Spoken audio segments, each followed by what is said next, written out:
आज मी परिचय माझा सहकारी आहे सरकारला तिथून मग मी एका ठिकाणी जेवायला गेलो होतो पण जेवणाचा कार्यक्रम होता. तिथून तुम्हीच बघितलं की त्याचा इंडस्ट्री डिपार्टमेंटचा जो कार्यक्रम होता त्याचा कार्यक्रम झाला. तिथं काय मला बोलायचं ते मी ऑलरेडी बोललो. तिथून एक चांगल्या पद्धतीनं वृक्षारोपणाचा कार्यक्रम झाला तो बघितला. तो त्यांचे काही प्रश्न असतील तर ते समजून घेतले. आता साथीचं एवढं मोठं काम चाललं की माझ्या नियोजनच्या अंडर येतं काम चाललेलं. आज सरकार ज्यावेळेस खर्च करतं त्यावेळेस कामाचा दर्जा कसाही मी मागेच येणार होतो मागच्या ट्रिपला, परंतु काहीतरी त्यावेळेस झालं आणि त्या अचानक मला रद्द करावं लागलं. त्यावेळेस मी कळवलं की आमच्या PWDच्या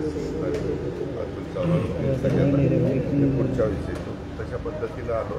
आता तुम्ही पण बघताय काम कसं चाललेलं आहे. जर काही सूचना पण दिलेल्या आहेत. अजून ॲडिशनलची जागा लागते ती कुठली घ्यायची घेत असताना इतरांनाही कुणाला अडचण यायला नको अशा प्रकारची चर्चा आम्ही केली. प्रेझेंटेशन त्यांनी आम्हाला दाखवलं. काही त्यांच्या अजून वरच्या मजल्यावर छोटा ऑडिटोरियम आणि अजून काही त्यांनी गरज आहे ते करायचं ती त्यांनी डिमांड केली. ती आज इथल्या मुलींना दर्जेची आहे इथं राहणाऱ्या जवळपास 5,000च्या वर मुलं मुली इथं राहणार आहे. 1,000 1000च्या पुढं 1100च्या आत अशी एवढी मुलं.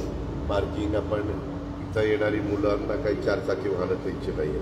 जेव्हा 2 व्हीलरची पार्किंग आपण बऱ्यापैकी केली 100पेक्षा जास्त आणि 4 व्हीलरची 4 केली तर इथले ऑफिसर वगैरे आले तर असावे. अशा पद्धतीनं आपलं काम चाललं आहे. काय मटेरियल वापरणार काय नाही. कारण मला मी जरी त्या पदावर असलो तरी मी जरा फार बारकाईनं बांधकामं बघत असतो. चोरी ओळखण्यात काम आहे का, चाललं आहे का, दर्जा चांगला आहे का, समाजाचा पैसा आहे तो विनियोग नीट झाला पाहिजे.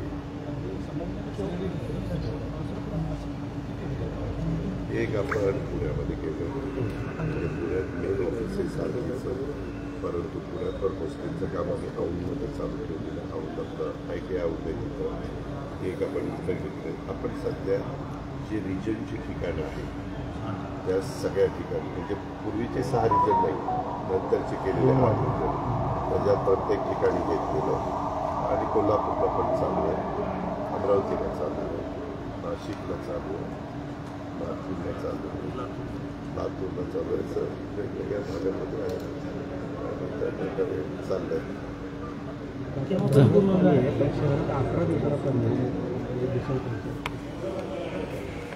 बाकीचे लोकप्रतिनिधी काय करतात आता तुम्ही मला सांगितलं मी आता सर्किट सुभेदारीला चाललेलं आहे. मी आयुक्ताला विचारेन की मग काय नक्की झालं आहे का पाणी.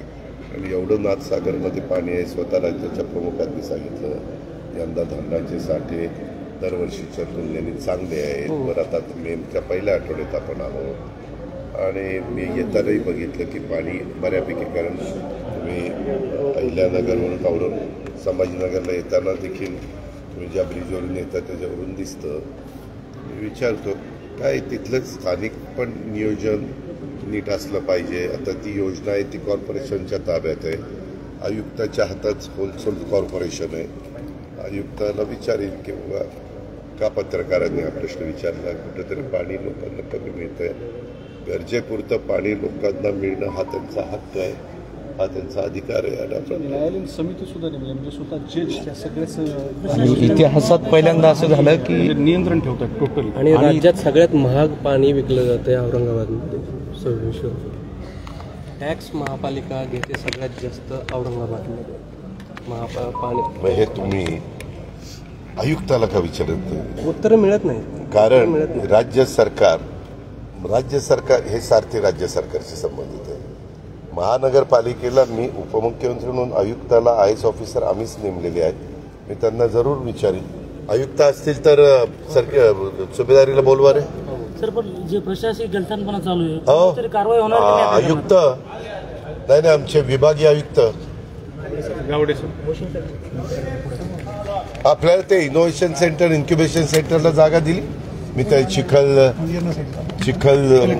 कलेक्टरला सांगितलं होतं. मी बीडची पण आपण निवडली तर चिखलठाण्याला ते आहे, आम्हाला मान्य आहे, काही प्रॉब्लेम नाही. तर टाटानी पण मान्य केलं, आपण पण मान्य करतो. ते लवकर आपल्याला मुलांना ते सर्व कोर्सेस सुरू करता येतील. ते फ्युचरच्या दृष्टीने महत्वाचं, कारण आज मी ह्याला गेलो होतो मसियाला. मसियामध्ये देखील त्यांनी काही प्रश्न मांडले, काही आपल्याशी संबंधित आहेत, काही राज्य सरकारशी संबंधित आहेत. सांगतो तुला. तुम्ही वनस्पती उद्यान बघितलं, पण तुम्ही ज्या लोकांशी बोलत होता तर तुम्हाला त्या झाडांमधलं किंवा त्याचे टेप खड्डे वगैरे याच्यातून नॉलेज जरा जास्त वाटत होतं. मी शेतकऱ्याचा मुलगा आहे. शेतकऱ्याचा मुलगा नाही, मीच शेतकरी आहे. मी शेतकऱ्याच्या पोटीच जन्माला आलेलं. आणि मला मुळातच झाडांची खूप आवड आहे, देशी झाडांची खूप आवड आहे. आणि त्याच्यामुळे मी महाराष्ट्रात कुठेही गेलो तरी सहसा देशी झाडं लावली पाहिजे, कारण आपल्या सगळ्यांच्या समोर पर्यावरणाचा यक्ष प्रश्न उभा राहिलेला आहे.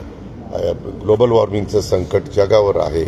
अशा वेळेस आपल्या हातात जे आहे, जे तिथला ग्रुप करतोय त्याचं समर्थन आपण केलं पाहिजे, त्यांना प्रोत्साहन दिलं पाहिजे, त्यांच्या अडचणी सोडवल्या पाहिजे.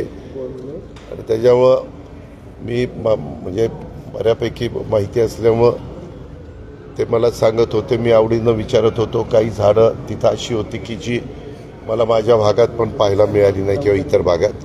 तर त्यांची नावं काय, त्यांचे फोटो आणि त्यांची माहिती. कारण शेवटी सगळ्यांचं म्हणणं आहे, निसर्गाने ज्यावेळेस वसुंधरा तयार केलेली आहे, ज्यांनी कुणी निसर्ग ज्यावेळेस तयार झाला, निसर्ग ज्यावेळेस तयार झाला, पृथ्वी ज्यावेळेस तयार झाली, त्यावेळेस प्रत्येक ठिकाणचं खाणं, प्रत्येक ठिकाणचं राहणं, प्रत्येक ठिकाणचं हवामान असं वेगवेगळं आहे. त्याच्यामुळं तिथल्या हवामानाला सूट होतील असेच जर झाडं लावली तरच तुम्हाला गंमत वाटेल पत्रकार मित्रांनो, तरच पक्षी त्याच्यावर बसू शकतात.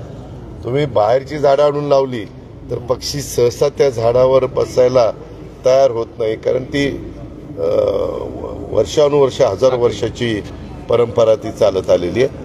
त्याच्यावर काही झाडं अशी आहेत की त्याच्यावरच फुलपाखरं बसतात, काही झाडं अशी आहेत की त्याचाच मध आपल्या मधमाशा गोळा करतात, काही झाडं अशी आहेत की जी तुम्हाला तिथं जास्त ऑक्सिजन देतात, तुमच्या त्या हवामानाला सूट असतात. इथं जर उष्णता वाढली तर त्याच्या सावलीमध्ये लोक शांतपणे 2 घटका बसू शकतात. अशा सगळ्या गोष्टी आहेत. राज्यभरातली पाणी टंचाई किंवा चारा टंचाई या संदर्भातला काही आढावा घेतला? दर आठवड्याला कॅबिनेटमध्ये तो आढावा येतो.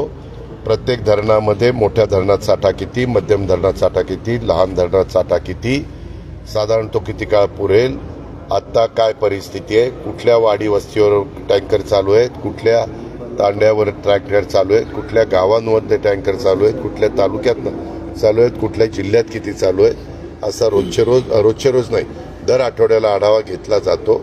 आणि त्याच्यातून त्या जिल्ह्यातले पालकमंत्र्यांना पण लक्ष ठेवायला सांगितलेलं आहे. टँकरची गरज लागली तर तातडीनं तहसीलदारांना तिथं टँकर पण उपलब्ध करून द्यायला स्पष्ट सूचना, स्टँडिंग ऑर्डर मुख्यमंत्र्यांनी आणि कॅबिनेटने दिलेल्या आहेत. चारा टंचाई सध्या तरी कुठं काही जाणवत नाहीये, पण पाण्याच्या संदर्भात काही भागामध्ये थोडीशी टंचाई भासते, तिथं ती व्यवस्था केली. काही तातडीच्या पाणीपुरवठा योजना करायच्या असतील तर त्याही करण्याच्या करता आपण पूर्णपणे जिल्हा परिषदेला अधिकार दिलेला आहे, DPCला अधिकार त्या ठिकाणी दिलेला आहे. अशा ह्या सगळ्या गोष्टीचा आम्ही दर आठवड्याला आढावा घेतो. आणि त्याच्यातनं यंदा तुम्हाला सगळ्यांना माहिती असेल की यंदाच्या वर्षी दरवर्षीच्या 103% पाऊस पडेल अशा प्रकारचा अंदाज व्यक्त झालेला आहे. ती पण एक समाधानाची बाब आहे, कारण आता टेक्नॉलॉजी इतकी पुढे गेलेली आहे की या सगळ्या गोष्टी इत्थंभूत कळतात, पुढच्या काही काळातल्या पण कळतात. जसं आता सांगितलं जातं की 3-4 दिवस उष्णता कमी राहील, कारण ढगाळ वातावरण राहील, कदाचित पाऊस पडेल.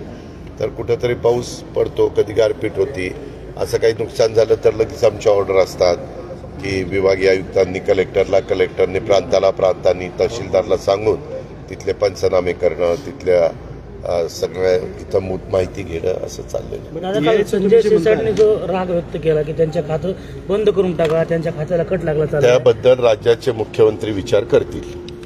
एआयचं जे तुम्ही म्हणताय 500 कोटीचा निधी दिलेला आहे, तर एकंदरीत त्याचं नियोजन कसं असतं? कशाचं? AI त्याच्याबद्दल आता त्याच्याबद्दलचे टेंडर निघतील, त्याच्याबद्दलची कुणाला किती माहिती आहे, कुणी काय रिसर्च केलेला आहे, त्यांचा कुणाशी टायअप आहे, ते टायअप असणारी कंपनी किती जागतिक दर्जावर कुठं कुठं त्यांनी काम केलेलं आहे, कुठं कुठं त्यांना सक्सेस मिळालेला आहे, तिथलं उत्पादन किती वाढलं आहे, खताचा खर्च किती कमी झाला आहे, पाण्याचा खर्च किती कमी झाला आहे, असं अनेक गोष्टी आहेत. त्या पद्धतीने तो चांगलं